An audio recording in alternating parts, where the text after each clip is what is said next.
So Caroline Yender, how is, what do you think about this issue of like, digital skills in Europe? What's your point of view? Buongiorno. Vorrei argomentare che i digital know-how e i skills spesso non bastano, non sono sufficienti. And I think it's important for us to understand that it's the combination of these kind of skills with other skills that are going to make the difference to solve this problem. When people are hiring people, they are looking not just for some specific, maybe specialized skills, but they're also looking for entrepreneurial competences. I mean, the ability to collaborate, the ability to work in teams, the ability to solve problems.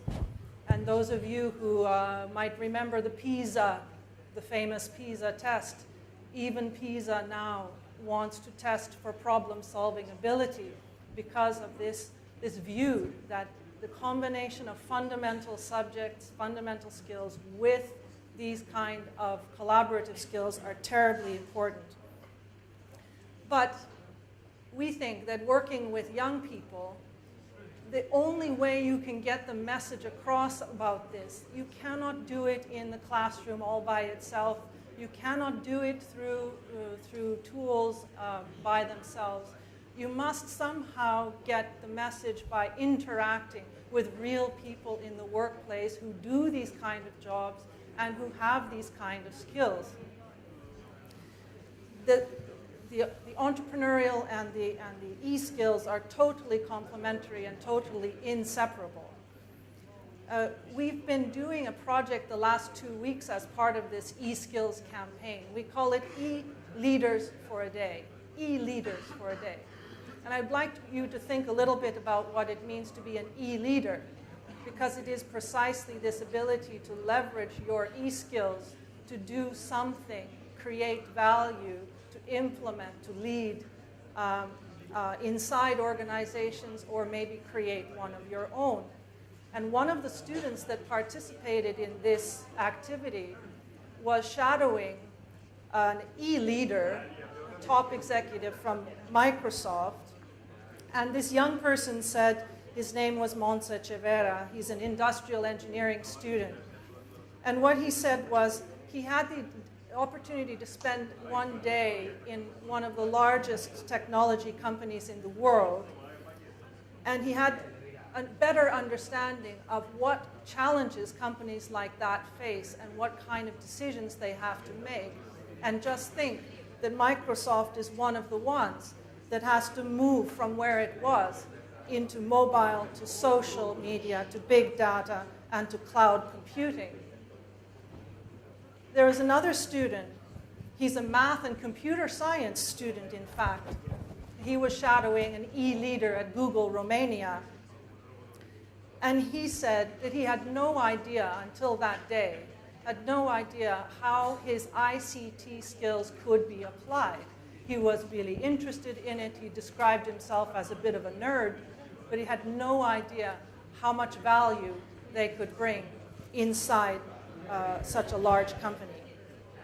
So what's important, it seems, for young people, maybe some of you can tell me if you agree or disagree, but what seems to be important for making these kind of decisions is, in fact, this kind of exposure and interaction. Another fact is, on the other side, what about the business people who are the leaders in this case, who have more experience and who are working with these young people? Even they say working with young people like you is a huge learning experience because of the way you think, your digital natives, the way you work, and what kind of ideas and values you would like to share with them. So this kind of interaction between the older and younger generations, both in terms of e-skills and in terms of vision for how work should be done, is terribly important. I think I would like to give a message to educators Are there any educators in this room?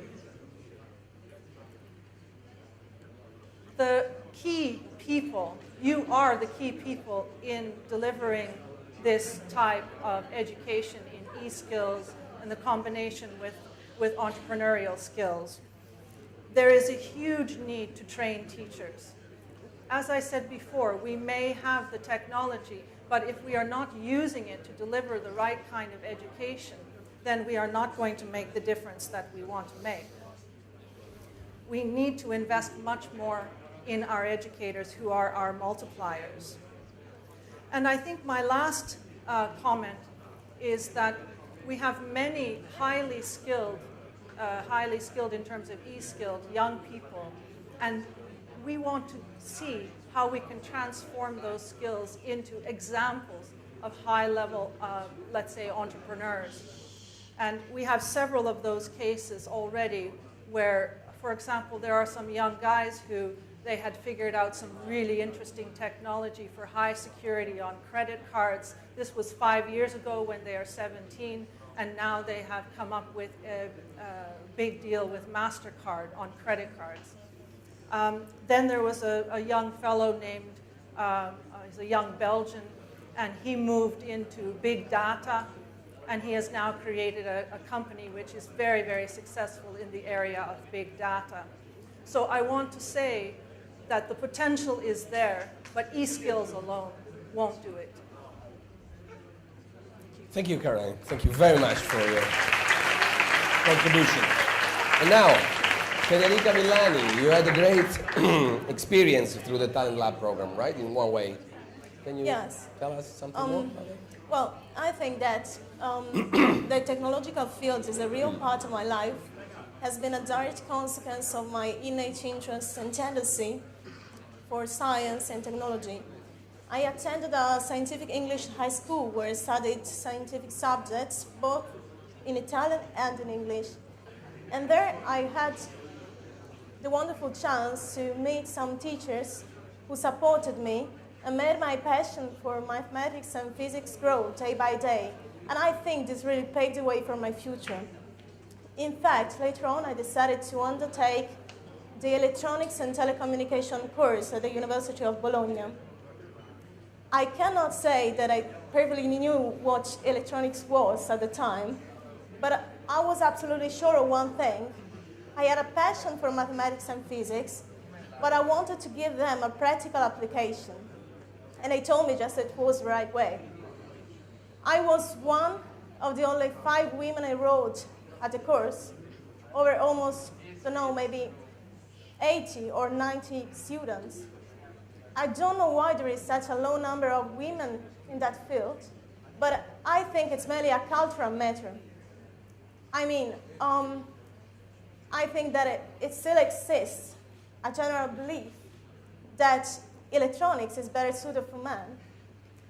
However, obviously I didn't care. I graduated in 2011, and then I got my master's degree with top grades in 2013. I have to say that it is a very demanding course. It requires a lot of time, a lot of energy, and lots of sacrifices.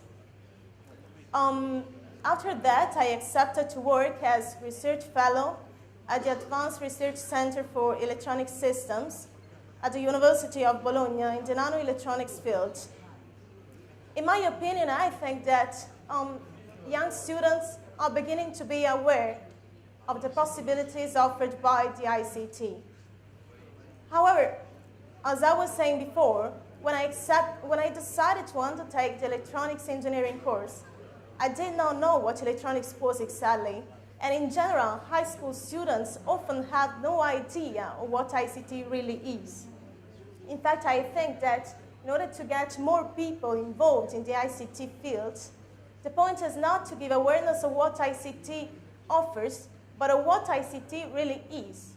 And that's why I think that schools and universities and institutions and also ICT companies should work more together in order to give young students concrete examples of what ICT really is as soon as possible during their educational path. And to this purpose, I think that the One Way Talent Lab program had a great impact on me, had a great impact on my personal and professional growth. One Way gave me and other 9 selected students the possibility to spend 2 weeks in China at the company's headquarters and research and development centers. We visited the labs, the laboratories, we've seen the factories, and also we had the possibility to observe all the steps of the processes right in the place where innovation is born. And I have to say that I had not graduated yet at the time, and as you can imagine, it is a very rare possibility for a student to have such a deep insight in advanced technologies and solutions of such a big ICT company.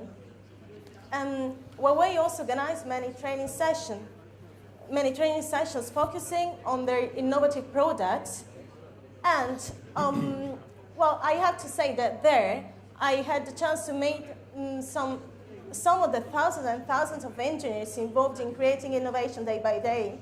And I had the chance to combine my my university education with practical application. And so I felt that I could have become part of something big, and most of all, that I could find myself a role in the process of innovation.